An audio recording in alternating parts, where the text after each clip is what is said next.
criar as 95 teses foi um marco nesse processo de reforma, porque em história a gente não estuda datas apenas, nós estudamos o processo.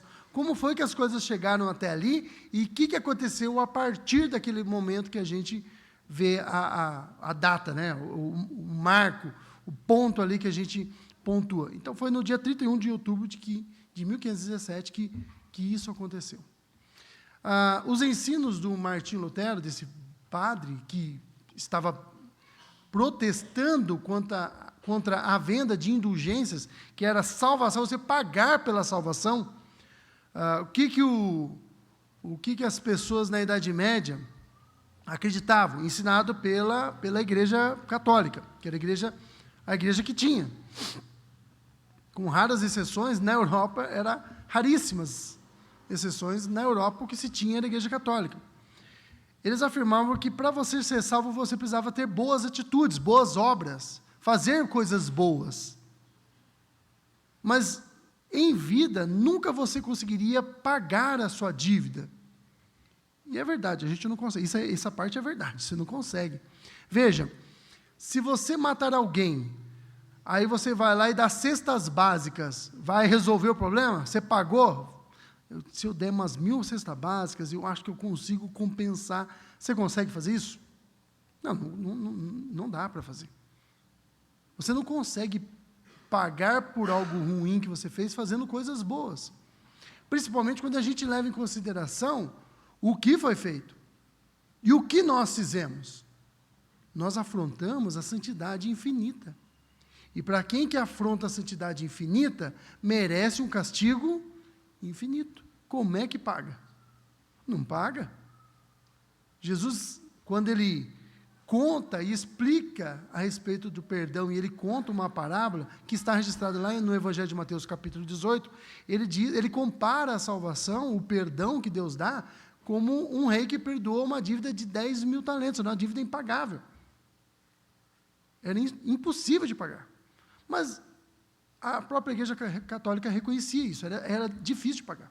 Então, era preciso que você adquirisse méritos, ou então você passaria, conforme eles ensinavam, muito tempo em um local, purgando os seus pecados, ou seja, sofrendo pelo que você cometeu. Eu acho que eu estou fazendo um resumão disso tudo. Para que isso não acontecesse, você precisava adquirir méritos. E havia no céu um tesouro de méritos. Olha que coisa inusitada. Esse tesouro de méritos, eles eram adquiridos pela obra de Cristo e pelo sangue dos mártires derramados, os santos. Então, você poderia, pagando, você poderia adquirir esses méritos. E o Papa, pasmem vocês, ele poderia conceder, ele fazia essa transferência bancária do céu, de méritos de Cristo e dos tesouros de méritos adquiridos pelos santos, para a sua vida miserável, pobre, que não era santo nenhum, você só era um pecador, e aí você ficaria bem. Lutero protestou contra tudo isso, e o resumo dos ensinos, de boa parte dos ensinos do Lutero, é aquilo que nós conhecemos como os 5 solas. Quem esteve aqui presente no primeiro dia, que no Sola Escritura, foi até o reverendo Guilherme, meu amigo, que esteve aqui falando, você vai saber que o Lutero nunca escreveu nenhum livro dizendo lá, Sola Escritura, ele não fez isso. Na verdade, no século XX, alguns teólogos perceberam que o que o Lutero estava ensinando poderia ser resumido em somente a Escritura, somente a graça, somente a fé, somente Cristo e glória somente a Deus. E esse resumo, que são os 5 solas, dos ensinos do Lutero, é um resumaço, né? O Lutero escreveu bastante, o Lutero é um escritor nato, ele escrevia muito. Esse resumo, os 5 solas, eles afrontam diretamente os ensinos da Igreja Católica. Passado algum tempo, já no período, o Lutero ainda estava vivo, mas passado alguns anos, iniciou a reforma, embora eles não tenham reformado nada, tá? Mas esses ensinos do Lutero, que era o luteranismo, que era esses ensinos, esses livros, esses escritos de Lutero, a pregação de Lutero, que ela ia se espalhando pela Europa toda, Ela chegou na Suíça, em outros locais, na França, e um estudante de teologia chamado Jean Calvin, né, que é o nosso João Calvino, ele ouve e lê, tem contato com esses ensinos do Lutero, e ele começa a escrever. Ele começa a escrever, e chega uma hora que percebe que é ele que está fazendo isso, e começam a perseguir o Calvino. Na tentativa de fugir da França para escapar de uma prisão ou algo pior, porque a França naquela época era extremamente católica, o Calvino ele foge para a Suíça e ele acaba, inclusive o presbítero Mauro Jordão escreveu na devocional, na pastoral, se você não leu no boletim, dê uma lida depois, não vai ler agora, né? Se você não leu até agora, não é agora que você vai ler, né? Leia depois. Puxa vida, eu não li, perdi esse negócio, vou ler agora. Não, depois você lê, tá? Fez um resumo da vida, um resuminho, né? Era uma pastoral, um pedaço pequeno, a gente tinha que fazer um resuminho, né? Não dá para fazer um negócio muito grande, não dá para ser extensivo, exaustivo, imagina, você vai escrever exaustivamente sobre a vida do Lutero e do Calvino, é muita coisa que você vai escrever. Mas o Calvino ele vai para a Suíça e ele, em Genebra, ele é persuadido por Farel para ficar lá, e ele fica. E o Calvino ele dá prosseguimento numa reforma que já na Suíça já tinha começado com um outro padre chamado Ulrich Zwinglio. Ele vai, mas quando o Calvino vai para Genebra, ele começa, lógico, o Zwinglio já tinha o seu trabalho ali em Zurique, quer dizer, em Zurique, e a teologia do Calvino é diferente do Zwinglio, tá? Ele percebe coisas que o Zwinglio não tinha percebido ainda. E ele, nesse processo, o Calvino também escreve muitas coisas, o seu principal livro, que não foi, né, em Genebra, que ele começou a escrever ali, mas são as Institutas da religião cristã, e do resumo dos ensinos do Calvino, muitos anos depois, ou alguns anos depois, né, não tantos anos assim, mas alguns anos depois, foram resumidos nos 5 pontos do calvinismo. O Calvino não escreveu esses 5 pontos. Da mesma forma que o Lutero não escreveu os 5 solas, não foi o Calvino que escreveu os 5 pontos, mas os seus discípulos, né, na discussão da remonstrância, discutindo o calvinismo com o arminianismo, foi definido esses 5 pontos como resumo dos ensinos de Calvino, que é a depravação total, né? A Bíblia nos ensina, e o Calvino percebeu isso, que nós somos totalmente depravados. Não totalmente depravados no sentido de profundidade. Você não é tão depravado quanto você poderia ser. Porque se você tem uma visão boa de você, você sabe que você é depravado. Mas você poderia ser pior.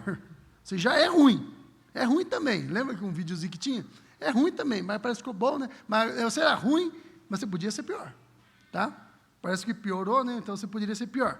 O sentido da depravação total não é que você é profundo no máximo que você pode ser, mas que você é depravado no máximo, né? Na profundidade que você pode ser, mas que você é depravado em todas as ações que você faz.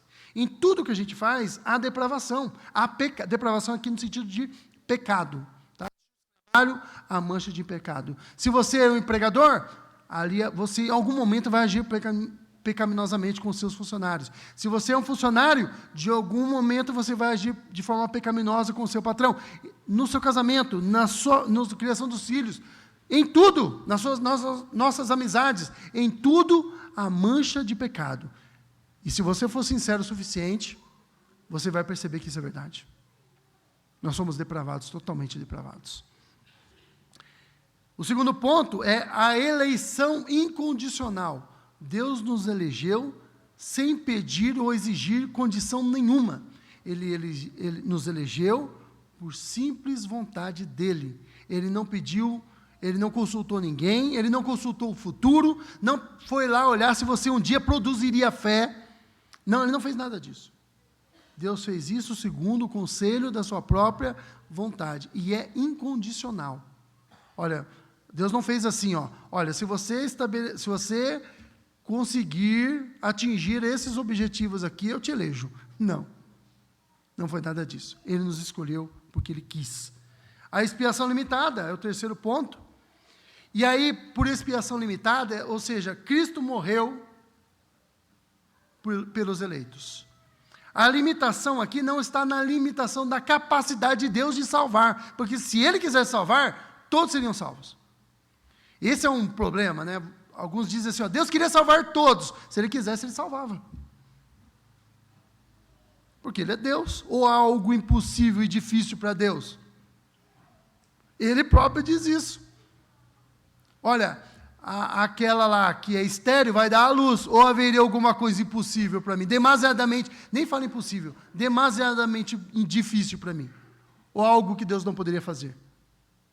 Então, a expiação limitada, então, é por causa dessa incompreensão do que o termo diz, porque a limitação não está em Deus, né, na capacidade de salvar, mas sim no desejo de salvar. Que alguns preferem usar o termo expiação ou redenção particular, né? Ele salva aqueles que Ele quer, um grupo particular de pessoas. A graça é irresistível, porque a graça ela é irresistível. Não tem como você resistir à graça. Porque quando Deus chega até você, Ele transforma a sua vida, e Ele arrasta você, Ele traz você, Ele te chama poderosamente. Nós cantamos isso aqui hoje à noite. Ou melhor, nós lemos isso hoje à noite. A voz de Deus é poderosa. Quando Ele chama, a gente vem. Não tem como resistir. Não, você não conhece o meu livre-arbítrio. Que livre-arbítrio? O Lutero escreve um livro sobre isso. O nome do livro dele é Escravidão da Vontade. E em português, o livro é Nascido Escravo. Por quê? Porque a nossa vontade é sempre escravizada pelo pecado. Depois do pecado, ninguém consegue escolher Deus. Nós não conseguimos, nós não queremos Deus. Na verdade, o que nós queremos é pecado, é disso que a gente gosta. É disso que você gosta. Não, eu não gosto disso. Gosta sim. Gosta sim. Se não gostasse, seria a coisa mais fácil do mundo para abandonar. Tem até uma brincadeira que a gente faz assim, quando a pessoa fala de livre-arbítrio, fala, você tem livre-arbítrio? Tenho. Então para de pecar. Toma uma decisão hoje, nunca mais você vai pecar. Faz isso que eu quero ver. Aí não dá, aí você me quebra, né? Só falta o camarada falar isso. Mas quando Deus nos chama, irmãos, é irresistível. E por fim, aqueles a quem Deus chamou e aqueles que Ele elegeu, aqueles que Ele salvou por graça irresistível, aqueles que Ele escolheu antes da fundação do mundo, permanecerão santos, não no sentido que você vai deixar de pecar, mas no sentido que você foi expiado e justificado. Você permanecerá firme com Deus, jamais cairá finalmente, até o final da sua jornada. Bom, toda essa introdução longa que eu fiz, ela tem tudo a ver com o texto que nós vemos hoje. O texto ele fala de uma salvação pela graça. Mas que salvação é essa? É importante, quando a gente fala de salvação, delimitar os termos, do que nós estamos falando. Por quê? Porque salvação, na Bíblia, pode significar um monte de coisa. Pode ser salvação de uma doença. Às vezes, quando a Bíblia fala assim, ele foi salvo, a gente pensa que logo em salvação eterna, mas nem sempre. Pode ser somente salvação daquela doença. Ele estava para morrer e foi salvo. Pode ser salvação de alguém que está afundando no mar, porque pensou que dava para andar e daria, se ele não tivesse olhado para as ondas. E ele começou a afundar e Jesus foi lá e o salvou. E a salvação ali não se refere à salvação eterna, embora Pedro fosse salvo eternamente. Mas quando ele pede, Jesus me salva, não é de salvação. Jesus fala, tá bom, está perdoado. O Pedro afundaria e morreria afogado. A salvação é ele me salva desse perigo iminente. E a Bíblia fala disso, de salvação por perigo iminente. Mas a salvação que nós estamos nos referindo aqui, e que fala esse texto, aqui de Efésios capítulo 2, é a salvação eterna. A sua salvação eterna é uma obra da graça. Bom, mas se você foi salvo do quê? Talvez a pergunta que você se faça. Se você não se fez, você está pensando, é mesmo, né? Do que eu fui salvo? Qual era o perigo que eu corria? O que estava acontecendo comigo? O texto do verso 1 ao verso 3, na verdade ele está espalhado essa informação aqui, mas do 1 ao verso 3, Paulo vai falar um retrato de quem você é. Ele lhes deu vida, quando vocês estavam mortos em suas transgressões e pecados. Ele te salvou porque você estava morto. E o morto não pode fazer nada, gente. Eu já brinquei isso aqui com você, mas é sempre bom falar. Se você passar em qualquer um desses cemitérios e o inquilino de lá pular de lá, até você lembrar que você é crente, essas coisas não podem acontecer. Você já correu uns 3 quilômetros. Você vai descobrir que você aguenta correr tudo isso no momento que a alma sair de lá, a alma penada sair de lá. Aí você pensa, não, peraí, eu sou crente, essas coisas não acontecem, mas aí você já correu 3 quilômetros. Até você refletir sobre aquilo ali. O morto não faz nada. A pessoa que morreu não pode fazer nada por si mesma. Eu lembro quando eu era criança, foi a primeira vez que eu vi um velório, e foi um velório de um amigo meu, de um menino, de um colega, o Fernando. Eu tinha por volta de uns 5 anos. O Fernando devia ter uns 4. Na casa dele havia um bocado de areia colocado ali, porque estava, como a gente costuma fazer às vezes, né? E antigamente era mais comum, você despeja areia ali e pensa que um dia você vai fazer uma reforma, e aquela reforma vai ficando, e um dia que der você faz. Só que embaixo daquela areia, havia uma fossa séptica. E ele foi pulando, e a gente brincava de pular ali, pulava do muro da casa dele, pulava em cima daquele montinho de areia. E ele pulou naquele dia, quebrou a tampa da fossa, e ele caiu lá dentro, e morreu naquela situação. E eu lembro de ver o Fernando no velório, na casa do pai dele, o Arnaldo, o irmão da igreja, eles eram irmãos da igreja. E aquele algodão no nariz do Fernando, dava até uma sensação esquisita, né? Vontade de tirar o algodão para ele poder respirar, né? Ele não podia fazer nada. E aí eu lembro da mãe dele chorando e falando, levanta daí, Fernando, mas Fernando não levantava. O que um morto pode fazer por si mesmo? Nada. Você foi salvo porque você estava morto. Você não podia fazer nada. Você não escolheu. Deus, você não podia nem escolher. Morto não escolhe. Já viu algum morto, quando você coloca a roupa nele, a gente põe as melhores roupas, né? E ele fala, puxa, mas não gostava dessa. É a melhor roupa que a mulher acha que é, né? Ou o marido, ou algum familiar acha que é. Mas ele fala, puxa, mas eu gostava daquela outra camiseta. Ele não fala nada. Ele não escolhe nada, ele não toma decisão nenhuma, ele está morto. Essa era a sua situação. E talvez seja a sua situação agora. Tanto os que estão aqui, quanto aquele que está me ouvindo hoje, ou vai ouvir algum dia pela internet. Estava morto em delitos e em pecados, em transgressões e pecados. A palavra transgressão significa ultrapassar a linha, atravessar a fronteira. É a ideia de que você ultrapassou a cerca. Tinha a cerca do seu vizinho, você ultrapassou a cerca. Tinha um limite, você não podia ter ultrapassado, você tinha um território que não podia ter entrado. Havia um limite que Deus estabeleceu, e você ultrapassou. Você passou da linha. Você transgrediu. Você desobedeceu a lei de Deus. Você estava morto em delitos e pecados. Essa era a sua condição. Não tinha o que fizesse. Não tinha o que fazer. Você foi salvo porque você estava morto. Nós éramos, e talvez você seja, controlados pelo diabo, olha o que o texto vai dizendo, nos quais vocês andaram no outro tempo. No que? Ele está falando para os Colossenses, para os Efésios. Vocês andavam em delitos, em transgressões e pecados. Vocês também andavam. Segundo, né? Nos quais vocês andavam no outro tempo, segundo o curso deste mundo. Vocês eram iguais às outras pessoas, mortos, andando a passos largos para a destruição, para o inferno.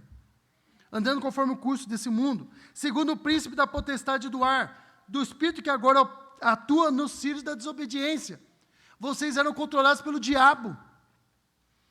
Vocês seguiam os impulsos de vocês. Vocês faziam a vontade da carne e dos pensamentos. Vocês eram como animais. Vocês seguiam os instintos. Vocês gostavam de defraudar, era de enganar. Eu estava ouvindo esses dias um trechozinho de uma palestra, ou de uma entrevista, eu nem sei direito o que era aquilo, foi só um trecho que foi pinçado do YouTube, colocado ali para eu ver.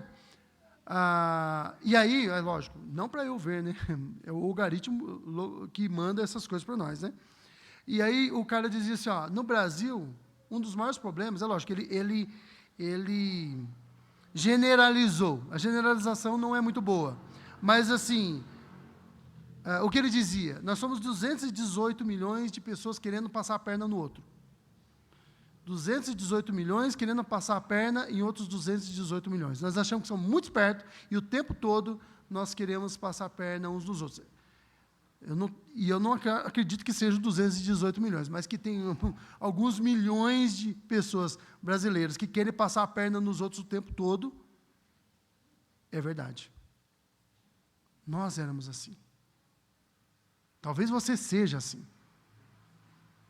Nós seguimos os nossos instintos, nós queremos somente satisfazer o nosso ventre, com glutonarias, comendo além das contas, com bebedices, com aventuras sexuais, com pornografia, com defraudando os outros, com roubo, com mentira e com tantas outras coisas. Nós éramos assim. Nós estávamos nessa condição. E nós fomos salvos de tudo isso. E além, e mais do que isso, e mais perigoso, porque nós estávamos assim, mortos, perdidos, tudo mais, mas a constatação que Paulo fala, e é o que é extremamente importante, nós somos salvos porque nós estávamos nessa condição. Mas o pior de tudo é que, porque estávamos nessa condição, nós éramos filhos da ira. Nós estávamos perdidos, e a ira de Deus, que Paulo fala lá em Romanos, que se revela do céu sobre os filhos da desobediência, estava pairando sobre nossa cabeça.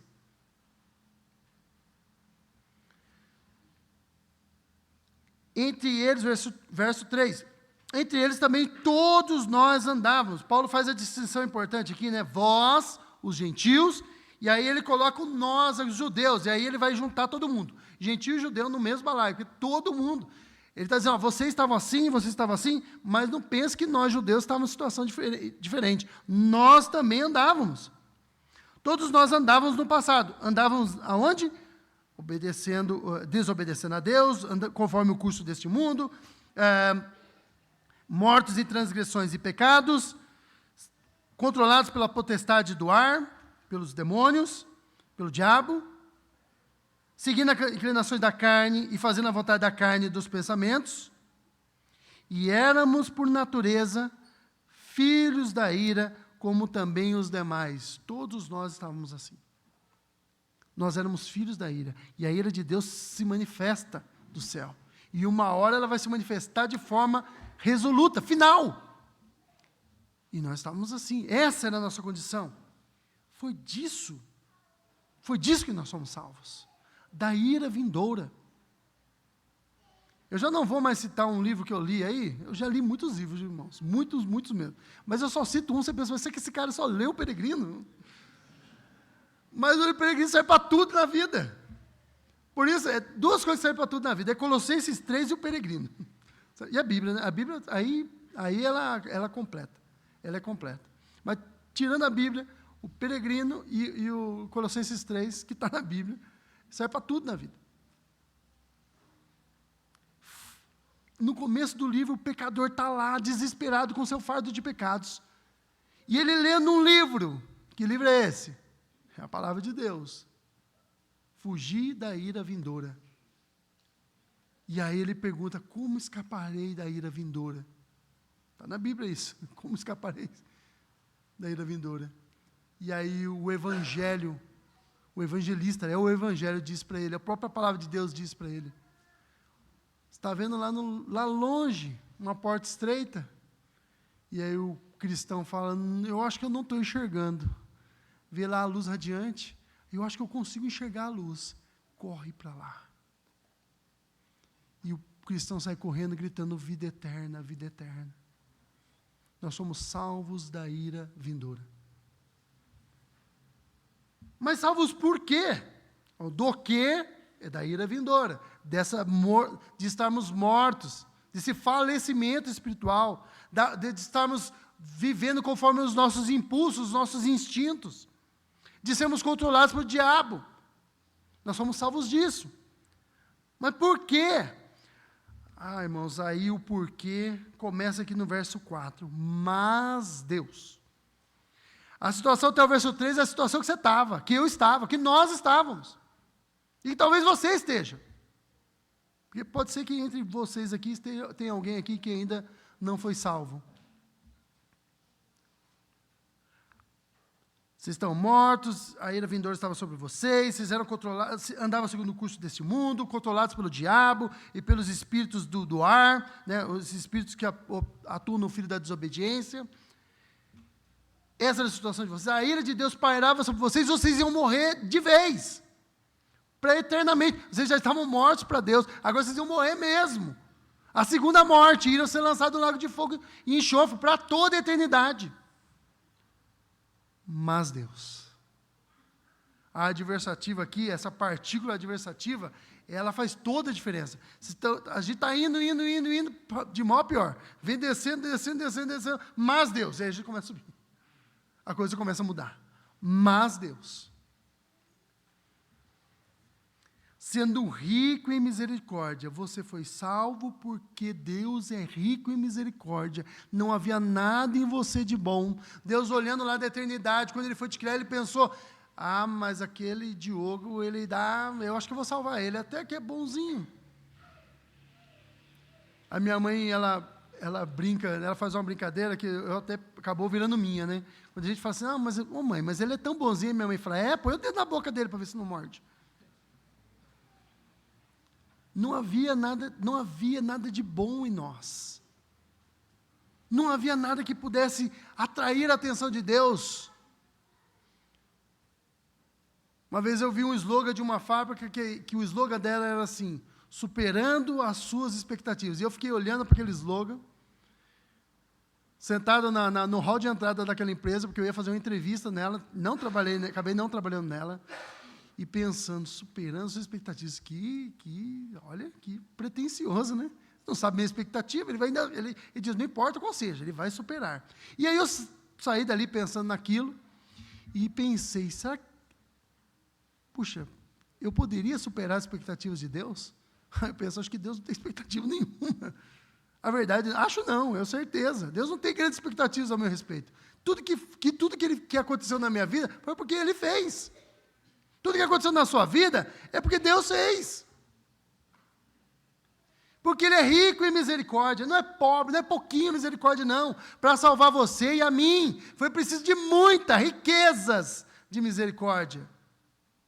Ele foi muito misericordioso, e vocês sabem, esse texto trabalha com graça e misericórdia. E o que é graça? É um favor imerecido, é um presente. Você não merece. E Ele deu.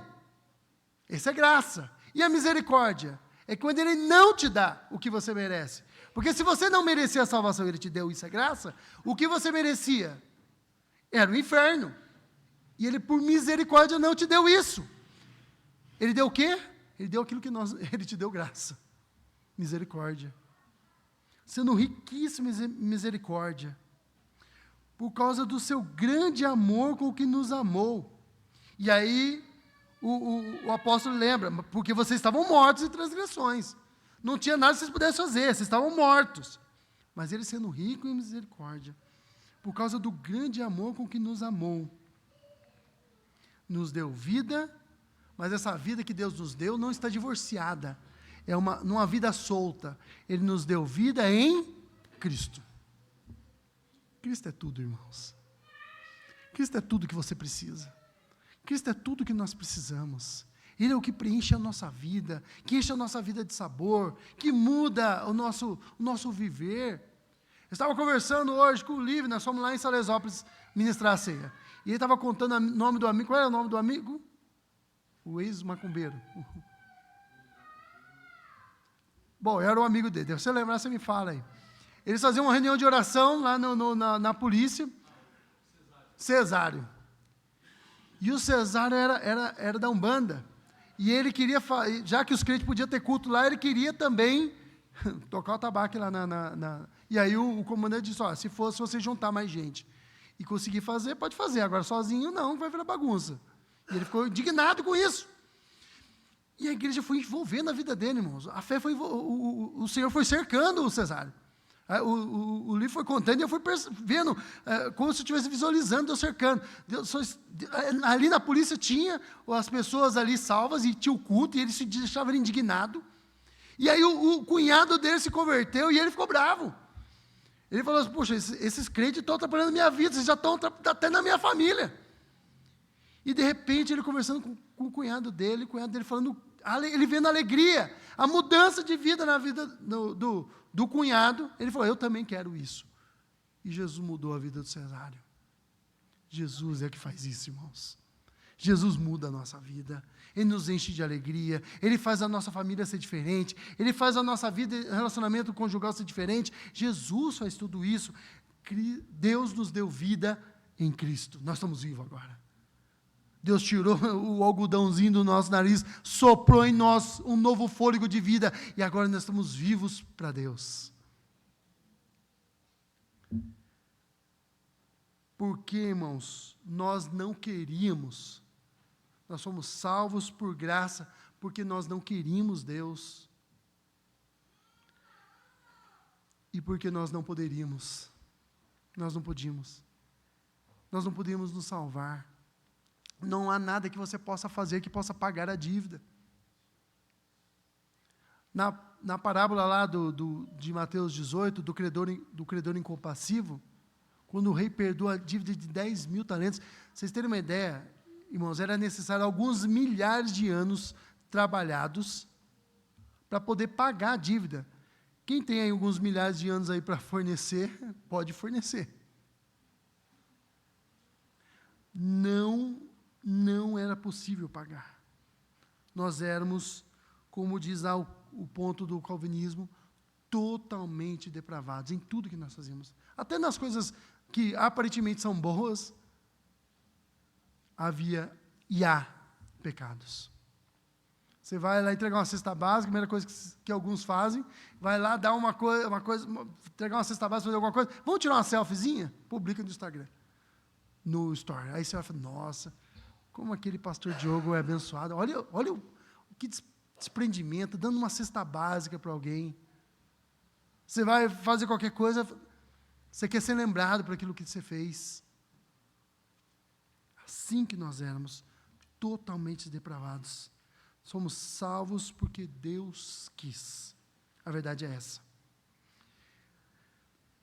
Pela graça vocês são salvos, e juntamente com Cristo, que nos deu vida, nos ressuscitou, e que com Ele nos fez assentar nas regiões celestiais em Cristo Jesus. Nós já estamos lá. Nós já vivenciamos parte da glória. Não é tudo que podemos, mas nós já estamos vivenciando, nós já estamos usufruindo da glória. Lá em Colossenses, que é a carta irmã de Efésios, o apóstolo Paulo fala, o mistério que desde a antiguidade haveria de ser revelado é o quê? Cristo em vós, esperança da glória. Juntamente com Ele nos fez assentar nas regiões celestiais em Cristo Jesus. Deus fez isto para mostrar nos séculos vindouros a abundante riqueza da sua graça. E a gente entra num outro ponto. Para que nós somos salvos? Nós somos salvos, verso 7. Para mostrar nos séculos vindouros a suprema riqueza da sua graça em bondade para conosco, em Cristo Jesus. Nós somos salvos para a glória de Deus, para demonstrar a riqueza dessa graça, desse favor imerecido. Nós somos salvos para que Deus fosse honrado. Nós somos salvos para que nós pudéssemos exercer a função pela qual nós somos criados. Para que nós somos criados? O homem foi criado para adorar. Qual é o fim principal do homem? Glorificar a Deus e se alegrar, ou gozar dele para sempre. A se alegrar nele para sempre. Nós somos feitos para isso, mas nós estávamos mortos, nós estávamos quebrados. Nós somos salvos, irmãos, para que nós pudéssemos completar o nosso objetivo, o nosso propósito, cumprir o nosso propósito. E o nosso propósito é glorificar a Deus. Nós somos salvos por quê? Porque a graça de Deus, porque o nome de Deus, porque o Senhor Deus precisa ser glorificado. Eu lembro, em algumas Olimpíadas, eu não sou muito de acompanhar Olimpíadas. Na verdade, eu não gosto muito de esportes. Eu acho esses esportes que rolam muito dinheiro, uma safadeza, não acredito em nada daquilo. E o que eu dou algum crédito a esses esportes que o camarada, para ser esportista, ele corre atrás de caminhão de lixo e vira corredor. Ele treinou sozinho com muito esforço e conseguiu. Mas tem uma competição, a competição de natação, que aqui no Brasil o camarada tem que lutar mesmo para conseguir. Não tem muito patrocínio, não. E eu lembro daquele nadador norte-americano, não é brasileiro, né? Norte-americano, o Phelps, ganhou um monte de medalha. E as pessoas, e ele chega a tirar uma foto assim com um colar de medalhas assim. E a gente coloca nas revistas e fala, nossa, a gente admira. O que é isso, irmãos? Perto do Deus que fez o universo. O que é esse monte de medalha perto do... quão rápido é esse homem perto daquele que disse haja luz e houve luz? O que esse homem é perto do Deus onipotente, onipresente, onisciente, totalmente soberano, para mostrar nos séculos vindouros a abundante para isso, melhor dizendo, que nós somos salvos, para a glória do Deus que merece todo louvor e toda a glória. Nós somos salvos, irmãos, para realizar boas obras. Porque as boas obras, elas glorificam a Deus. Deus nos salvou, então, para quê? Para mostrar a sua graça, mostrar a riqueza, a glória, a maravilha de quão bondoso Ele é. Porque Ele pode. É o único que pode. E para que nós realizássemos coisas que o glorificassem. Essas boas obras, essas boas atitudes, elas não foram feitas à toa, elas foram colocadas, deixadas para nós, para que nós pudéssemos aperfeiçoar a nossa fé. Porque pela graça vocês são salvos, versículo 8, mediante a fé. Isso não veio de vocês. Lembra, vocês não conseguem. Vocês não conseguem se salvar. Não há nada que você faça. Não é porque você orou bastante, não, eu orei muito, eu oro muito, você tem que ver. Eu oro tanto, consegui me salvar. Não. Não é porque você dá uma esmola, não é porque você dá cesta básica, não é porque você lê bastante a Bíblia, não é porque você queria muito essa salvação, você não queria. Não é porque você comprou, porque não dava para comprar. Como comprar? Como pagar? Tudo que você tem, tudo que há no mundo não é suficiente.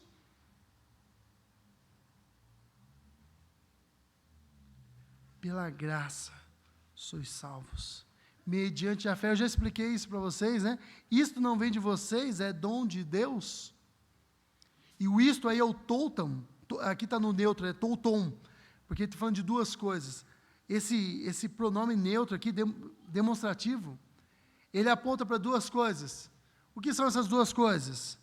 Pela graça vocês são salvos, mediante a fé. Tanto a salvação pela graça, quanto a fé que acessa essa graça, todas elas você não conseguiria produzir. Ambas são dons de Deus. Ele produziu em você. Um dia Ele preparou alguém para pregar o Evangelho para você. O Evangelho foi pregado.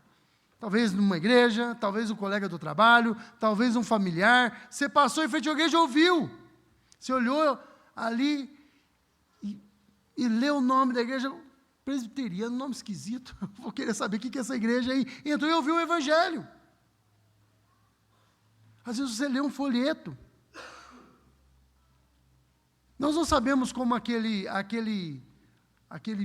homem que foi crucificado ao lado de Jesus creu. Nós não sabemos o que foi pregado para ele. A única coisa que a gente sabe é que em cima de Cristo havia uma plaquinha dizendo: Jesus Nazareno, Rei dos Judeus. Se ele já tinha ouvido falar de Jesus, provavelmente sim. Se ele conhecia Jesus, talvez tenha ouvido falar, talvez até tivesse naquelas multidões lá. A gente não sabe. A única coisa que a gente sabe é que tinha uma placa, e ele olhou para aquela placa, e ele creu. De alguma forma esse evangelho chegou até você, pregado. Deus levou alguém para pregar. E a hora que você ouviu, talvez eu tenha ouvido tantas vezes, mas um dia caiu diferente.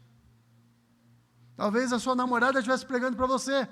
Tem um amigo meu aqui da igreja que foi assim. A namorada lá em Soledad começou a entregar uma Bíblia. O presbítero Tarcísio foi assim, já contou essa história para mim. Sueli entregou a Bíblia e orou bastante, porque o homem era duro de coração. Era muito duro de coração. Mas Cristo quebrou, especialista em quebrar corações duros. Quebrou o nosso, quebrou o meu, quebrou o seu. E o evangelho de caiu diferente. Fez sentido. Talvez você tenha caído em lágrimas na hora, talvez não, tenha sido duro. Falar, eu acho que não tenho certeza, eu preciso de mais detalhes. Mas o evangelho foi sendo, e aí ele foi quebrando.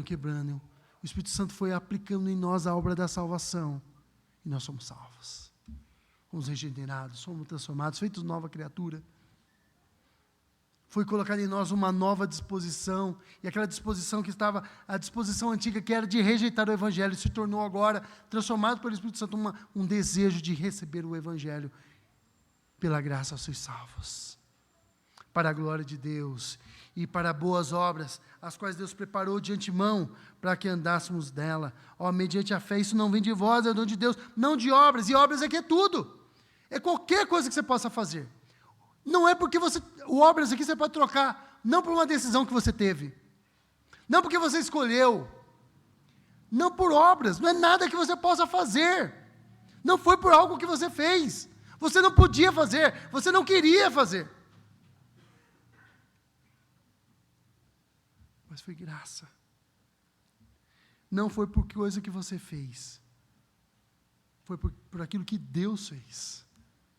E o que Deus fez? Deus te salvou em Cristo.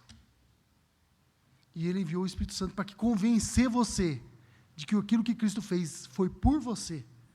Que você pode ter uma nova vida nele. Mas, então, se eu não preciso fazer nada para ser salvo, beleza. Eu vou continuar vivendo em pecado. Não. Porque essa é a atitude da antiga vida. Na antiga vida você vivia em prostituição, na antiga vida você vivia na pornografia, na antiga vida você vivia conduzido pelos seus apetites desordenados, pela concupiscência. Isso era a antiga vida, que você já morreu para ela. E agora antes você estava morto para Deus e vivo para o mundo, vivo para os seus pecados. Agora você morreu para os seus pecados. Ou melhor, agora você viveu para Deus. E agora você morreu para os seus pecados. Essa é a antiga vida. Mas não precisa fazer nada para ser salvo, não. Mas não significa que o Deus que te salvou não colocou possibilidades, e criou possibilidades, e preparou condições para que você exercitasse a sua fé. Paulo fala isso lá em Filipenses 2, 12 e 13. Olha só, eu coloquei aqui para ler rápido. Assim, meus amados, como vocês sempre obedeceram, não só na minha presença, porém muito mais agora, na minha ausência. Desenvolvam a sua salvação com temor e tremor. Não quer dizer que você vai se tornar mais salvo do que você era antes. Salvação aqui é no sentido de desenvolva a sua vida de fé. Sua vida agora, sua nova vida. Uma vez que vocês foram salvos, tiveram vida, agora desenvolvam-se, cresçam. Se desenvolvam, vocês precisam crescer, vocês eram crianças. Nasceram de novo. Agora vocês vão crescer, vão se tornar adultos na fé. Desenvolvam essa vida cristã com temor e tremor, porque Deus é quem efetua em vocês. Para não deixar dúvida que você consegue se salvar, Paulo coloca aqui, porque é Deus quem atua em você, efetua em você, tanto o querer, porque você não queria Deus, mas Ele produz em você o desejo de querer agora, quanto o realizar, tanto de fazer boas obras, quanto de realizar boas obras. Segundo o quê? É tudo que agrada a Deus, tá? Segundo a sua boa vontade. Deus fez isso por sua boa vontade. Ele preparou de antemão. Quando Deus preparou, irmãos, quando Deus lá na eternidade projetou a nossa salvação, Ele já preparou coisas para que nós pudéssemos exercitar a nossa vida cristã. Isso evita dois extremos. O primeiro deles é que você pensa que tudo depende de você. Não, eu posso me salvar. É com o meu braço e a minha força. Não é à toa que a Bíblia diz, maldito é o homem que confia no homem. Aí você pensa, como que você interpreta isso? Então eu não posso confiar em ninguém. Tenho que desconfiar de todo mundo. Mas não é disso que o texto está falando. Maldito o homem que confia em si mesmo. Como é que a gente sabe disso? Porque a continuação diz, maldito o homem que confia no homem e faz do seu braço a sua força. Maldito o homem que confia na sua própria capacidade. Nós não podemos. Se você está nesse extremo que pensa assim, olha, então eu posso tudo, você não pode. Se você está no outro extremo que pensa assim, ó, bom, já que é salvação pela graça, é aí que eu posso pecar mesmo. Aí eu posso seguir a minha vida do jeito que é, viver o som da valsa nas minhas transgressões, porque eu já estou salvo. Essa é a acusação que os nossos inimigos às vezes fazem. Ah, você acredita que foi Deus que te salvou, você não precisa fazer nada para ser salvo? Não precisa. Ah, então você vai viver em pecado? Não, isso é da antiga vida. Eu fui salvo para boas obras. Em vez disso, nós somos chamados, irmãos, nós somos salvos aqui, ó, somos feitura dele, criados em Cristo Jesus para agir, porque Deus está agindo. O Deus que nos salvou, ele nos conduz a agir na mesma medida que ele age. Agir porque ele está agindo. A confissão de fé, no capítulo 16, que trata das boas obras, ela diz o seguinte, olha, no primeiro ponto, e é bom dar a confissão de fé de Westminster, que ela resume o que a gente crê. Você não conseguir expressar, você pensa, não, eu creio que as boas obras são aquelas feitas em Deus, mas você não sabe explicar isso direitinho. A confissão faz isso por você. Aí você lê e fala, olha, era isso mesmo que eu queria dizer. As boas obras são somente aquelas que Deus ordenou em sua palavra, sua santa palavra. Então, boas obras não é o que você pensa que é, não. É aquilo que Deus ordenou em sua palavra. E não as que, sem autorização dela, são inventadas pelos homens. Não, se você é mulher, você tem que usar saia comprida, senão você vai ser salvo. Isso é invenção de homem. Isso não é o que a Bíblia ensina. Não são as boas obras. Movidos pelo zelo cego, essas obras movidas por zelo cego, ou por qualquer pretensão de boa intenção, não é boa obra. Boa obra é aquela que Deus preparou para que andássemos nela. Estas são as boas obras. Essas boas obras, feitas em obediência aos mandamentos de Deus, são os frutos e as evidências de uma fé viva e verdadeira. Por isso que o Tiago ele diz, você crê em Deus? Você faz bem, o diabo também. Ele morre de medo. Você diz que tem fé? Mostra-me a sua fé sem as obras. E eu mostrarei pelas minhas atitudes naquilo que creio. É isso que está dizendo aqui. A fé viva e verdadeira é a evidência. É o que mostra para todo mundo que você é salvo. Essa mudança de vida. Você não é mais a antiga pessoa. Você é uma nova pessoa. E por elas, pelas boas obras, os crentes manifestam sua gratidão a Deus. Fortalecem sua confiança. Edificam os demais irmãos, não é isso? Quando você ensina, quando você trabalha, quando você vai lá, você cuida dos necessitados. Se edifica os seus irmãos, adorna a profissão do Evangelho. Ela resplandece, a sua salvação resplandece melhor nas suas boas atitudes. Tapam a boca do adversário, porque os nossos adversários, eles gostam, né? É crente, olha lá, aprontando. Olha lá o crentinho, ainda cutuca, olha lá o crente. Agora, quando você está fazendo boas obras, ninguém pode falar mais nada. Você cala a boca deles. Glorificam a Deus, essa é a parte mais importante, glorificar a Deus. De quem são feitura, nós somos feitura, criados em Jesus Cristo, para isso mesmo, a fim de que, tendo o seu fruto para a santidade, tenham no fim a vida eterna. A confissão de fé não fala o que você queria falar. Era isso que você queria falar, e ela fala assim, nossa, é isso mesmo que eu queria falar. Ela fala de um jeito majestoso. A capacidade de fazer boas obras, no ponto 3 do capítulo 16, não é de modo algum dos próprios crentes, a gente não consegue fazer, mas provém inteiramente do Espírito de Cristo, do Espírito Santo. Nós somos salvos pela graça. Rapidinho, porque já está tudo aplicado. Você não é mais aquela antiga pessoa. Largue de uma vez por todos os seus pecados. Aquele de estimação que você gosta, você cuida dele. Você chega todo dia e dá raçãozinha para o seu pecadinho. Fala, gosto tanto de você, tchutchutinho do papai. Não, para. Joga fora esse pecado. Mata ele de uma vez. Você já não é mais aquela pessoa. Nunca tenha em você a soberba de imaginar. Eu fui salvo, mas foi fácil. Nem era tão difícil assim. Graça mais ou menos, né? Porque eu era de realmente extraordinário, nunca. Sempre tenha a visão plena de quem você é. Um pecador miserável, salvo pela graça. Mesmo nos seus melhores dias, mesmo que por bondade de Deus você consegue fazer alguma coisa boa para alguém, nunca esqueça que no final das contas, você não passa de um pecador salvo pela graça. Lembre-se sempre disso. E por fim, uma vez que você é salvo, haja de conformidade com essa salvação. Exercite a sua fé, mostre ao mundo quem é o Senhor que te salvou, quem é o Deus que te salvou. E você faz isso agindo de conformidade com a lei de Deus, porque quando nós agimos de conformidade com as ordenanças de Deus, amando Ele sobre todas as coisas, e tudo que vem embarcado em amar a Deus sobre todas as coisas, e ao próximo como a nós mesmos, e tudo que vem junto, na bagagem,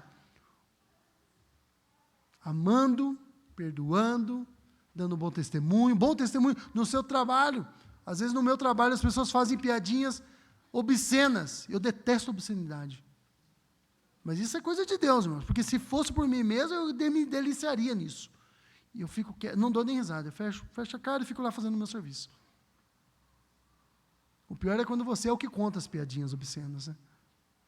Mas você não é desse. Que o mundo veja Cristo em você. Somos salvos pela graça, por graça. Que Deus em Cristo os abençoe. Que o mundo veja Cristo em você. Para a glória de Deus Pai.